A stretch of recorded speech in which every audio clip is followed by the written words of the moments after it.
Nubby by Dan Richards. Nubby was done. He had been carried, buried, dropped, dragged, torn, worn, chewed on, sat on, and even used as a nose wipe, repeatedly.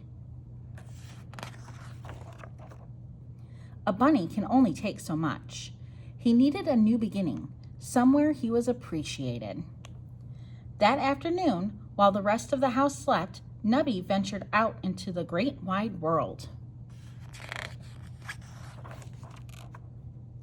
He had not gone far before he had a most unexpected meeting.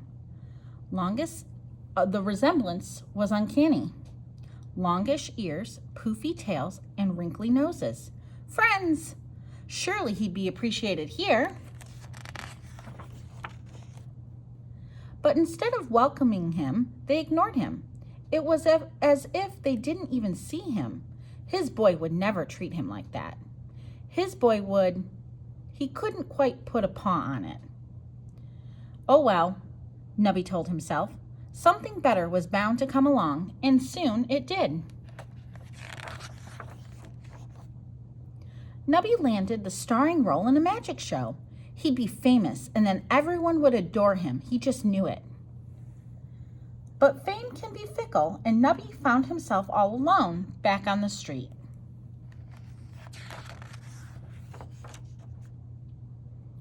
Finding someone to appreciate him was hard work. He longed for a familiar voice, even if sometimes it was whiny and grumpy. But Nubby was far from home, too far to turn back now.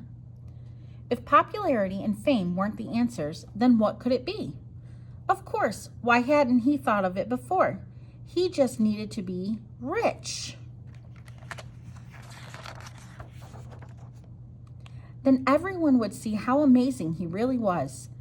Nubby set out across oceans and continents, braving all manner of dangers, searching for treasure.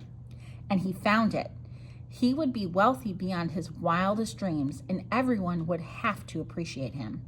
It all seemed so obvious.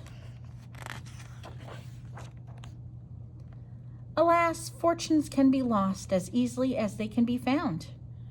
Nubby lay staring up at the sky. The pain in his chest cut deep, deeper than torn cloth and strewn stuffing. It went all the way to the very fabric of his soul. He missed the old days, laughing and playing with his boy. Remembering brought a sad, fuzzy sort of smile to his face. Back then, his life had been... What had it been? It had been messy and loud and unruly, but it had also been close and unspoken and real. If only he could go back. If only it wasn't too late. And then he made a startling discovery. A life-changing discovery, a discovery worth all the pain and loneliness and heartache he had endured.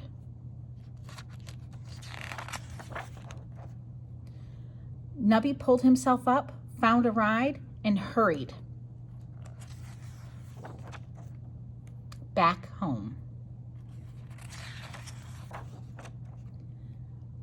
Nubby was still carried, buried, dropped, dragged, torn, worn, chewed on, sat on, and even used as a nose wipe.